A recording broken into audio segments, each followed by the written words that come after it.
સપાટા કરીને કચરિયા માટે નીકળ્યો. તેને જોયું કે મુખ્ય માર્ગ પર એક મોટો પથ્થર પડ્યો છે.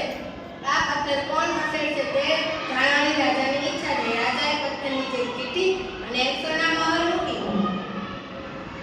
થોડી વારમાં ત્યાં એક ખેડૂત બળદ લઈને આવ્યો. બળદનો પગ પથ્થર સાથે પટકાયો. બળદને કે બળદ લંગડાતો આગળ વધ્યો, પણ ખેડૂતે પથ્થર ખસેડ્યો નહીં.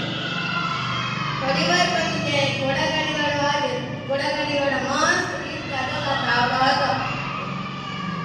ઘોડાગાડીવાળાનો પલટો પથ્થર સાથે જોશથી પટકાયો. ઘોડાગાડીમાં બેઠેલા યાત્રિક ચીસી ઉઠ્યા. ઘોડાગાડીવાળો રસ્તા વચ્ચે ઘોડાગાડીવાળો બોલ્યો, ગુસ્સે થઈને બોલ્યો, ક્યાં હરામખોરે રસ્તા વચ્ચે આવડો મોટો પથ્થર મૂક્યો છે? તે પથ્થર ખસેડ્યા વિના ત્યાંથી ચાલતો થઈ ગયો. થોડી વાર પછી ત્યાં એક દૂધવાળી આવી. દૂધવાળીની માથે એક દૂધનું બેડું હતું. તેનું ધ્યાન પથ્થર પર ન ગયું.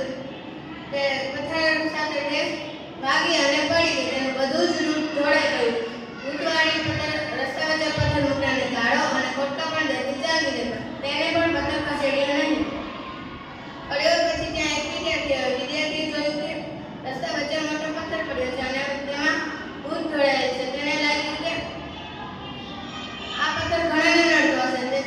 તેને પોતાનું દફતર રસ્તાની બાજુમાં મૂકી અને પથ્થર ખસેડ્યો. તેને જોયું કે પથ્થર નીચે એક ચીઠી અને સોના મહોર છે. તેને ચીઠી વાંચી. તેમાં લખ્યું હતું, પથ્થર ખસેડવા